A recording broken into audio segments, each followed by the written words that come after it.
Welcome, welcome, welcome to my humble abode. If you're new here, my name's Tash and I am currently traveling all of Australia in this cute little Mitsubishi Express who is almost as old as myself. Today, I'm going to be giving you a little bit of a van tour. I have just started my journey and I'm currently in Cronulla, New South Wales, which is definitely a favourite destination of mine, particularly with parking and everything. It's just really easy as a van lifer and it's quite quiet. And honestly, right now, I've just got a view of the beach, so it's pretty cool.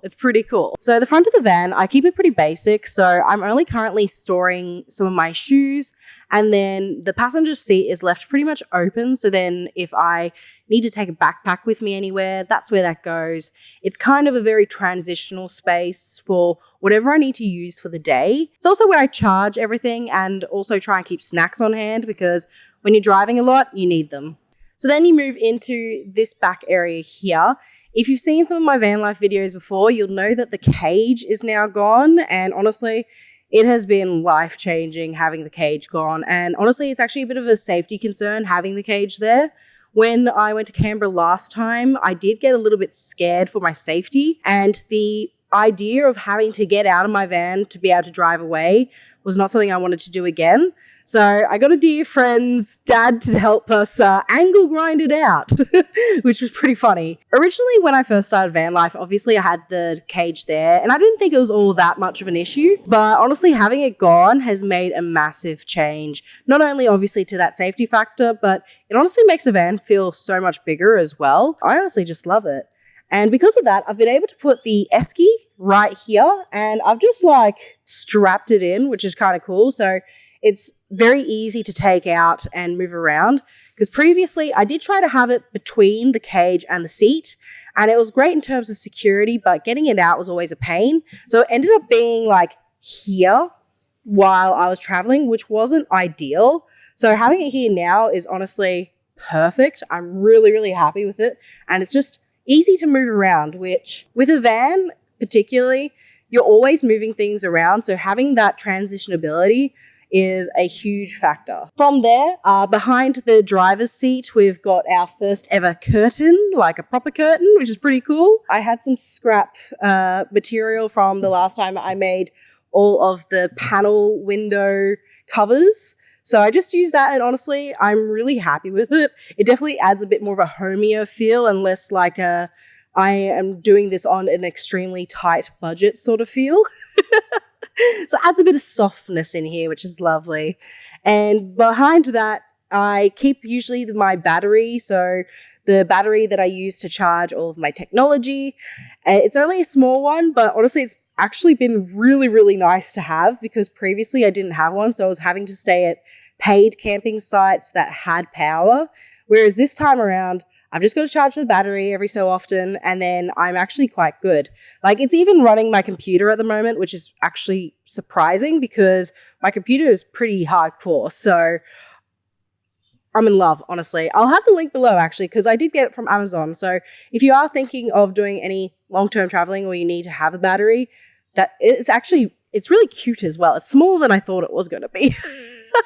So with the battery, there is also a couple of other things I just need easy access to. So one of them being the first aid kit. So last time when I was traveling, I ended up accidentally cutting myself at night. And I don't even know how it happened, actually. Can't remember now. I ended up cutting myself and it started bleeding instantly. I tried to get to my first aid kit, which was originally underneath my seat, and I couldn't reach it. So I ended up bleeding everywhere. So I've scaled it down. I've just got a much smaller kit now of just the bare essentials, and it's easy access both from the cab and from the back as well, just in case, who knows what's going to happen. So it's better be safe than sorry. I've got this really awkward little bit just before the bed. So the bed is just a single bed. It's raised. I actually got this frame from Amazon as well. I'll leave that linked below as well. Honestly, this frame is awesome. It's kind of foldable. It's just a metal frame. Usually you'd use it for staging a home. That's how I know about these products. And it has been perfect. All I've done is jockey strapped the bed down and it doesn't move because it's heavy enough. But because of that and because of the wheels placement, I've got this really awkward spot right here. So this is kind of I need access to it, but need to hide it as well sort of section. So I've got my camping gear, I've got my camera poles and everything like that. That all slides in here. I've even got a yoga mat. I don't know if I'm going to actually start yoga while I'm, here, but you never know. Might be a hobby I pick up. And I've even got like towels and bags and stuff like that can all compress down quite easily and aren't really difficult items to put away. I also have my dirty laundry bag right here along with a water bottle. This water bottle I fill up and usually put in the front cab to re-pour my smaller water bottles because this thing is dangerous to drink out of, especially when driving. So it's kind of like my mini water reserve that isn't from the back of the van. And the clothing, obviously, I haven't had too much dirty laundry yet, so this might actually end up moving. But as of right now, it kind of fits right here, which is nice because when I'm just wanting to tidy things up, I just chuck it in there and I forget about it, which is great. Underneath the bed is where all my storage is. I don't have really any storage aside from under the bed, which can be a little bit annoying, but I'm working with it. So under the bed, right near the head of the bed is where I keep all of my clothing. So I've got 4 racks of clothing pretty much. And this is far more than what I had previously. And it's much more neatly organized. Last time it was just in a bag, shoved under and just kind of very disorganized. This time around, I feel very organized in comparison. So I've got that there. And then anything that is easy access that I use on a daily basis. So a lot of my toiletries here as well. I also have like an easy access box. It's kind of an everything box. Like it's got sunscreen in there. It's got my hairbrush. It's got a hairdryer. It's got toilet paper. And it's just all things that I kind of need to use and who knows when it's going to come up sort of thing. And I didn't want to put those things in a difficult to reach place, particularly late at night when you're like, I just want to go to bed. And you also don't want to be a disruption to other people. You don't want to be like fiddling around in your van trying to find things. So I've got that there as an easy use. And that's also where I store my window coverings as well throughout the day. And welcome to the back of the van. So this is the back half of the van. Not too much exciting things going on back here. It is literally just everything to do with food and water pretty much. Back here is also where I keep things for the van that I may need at some point. Who knows? The check engine light did come on today, so you never know. So I've got some jumper cables and I will be getting some oil again, it looks like. So that'll go back here as well. In terms of food, supplies and everything, I just ransacked everyone's cupboards before I left. So everything under here is pretty much non-perishable foods that are going to last a long period of time. And also, of course, quite easy to cook and make a relatively nutritious meal.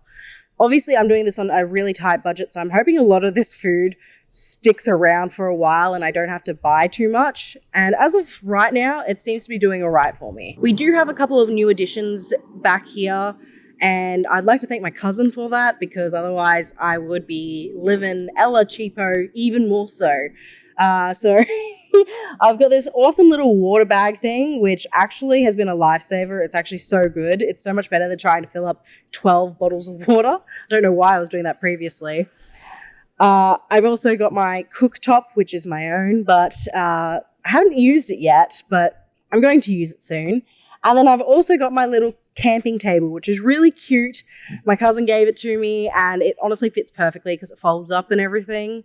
And I didn't need anything massive. Like, I'm only cooking for myself. And really, sometimes all you just need is just one singular flat surface, which honestly, I don't really have in this van. I have made a couple of small adjustments to the van. If you've seen some of my other videos, you'd know by now that the carpet has definitely changed. And I got myself a wood panel, just a singular one, because the previous one broke and fell off. And with the carpet, I've decided to go with something that's actually a plastic rug, and I just cut down and screwed in and glued down to try and make sure it doesn't go anywhere. The reason for this is the previous one was literally moldy, and I threw dirt and pebbles and everything else you can imagine in the back of this van, so it wasn't exactly livable conditions. And having a material like this is going to be easier to clean. It's not the most aesthetically pleasing. Obviously, a lot of vans have the beautiful wood flooring or the faux wood flooring and everything. we're keeping it simple here. And honestly, sometimes it doesn't make sense to have that flooring in your space. Like for me, it doesn't make sense for me to put that flooring in because, I might actually use this for something else eventually. And putting in all of that hard work just to tear it out eventually, not necessary. That's why this build, super low budget. Just so low budget. But it's okay, as long as it works, and it is working, so I can't complain. That's all for this video. I hope it has been pretty interesting to see what a very cost-effective van can look like.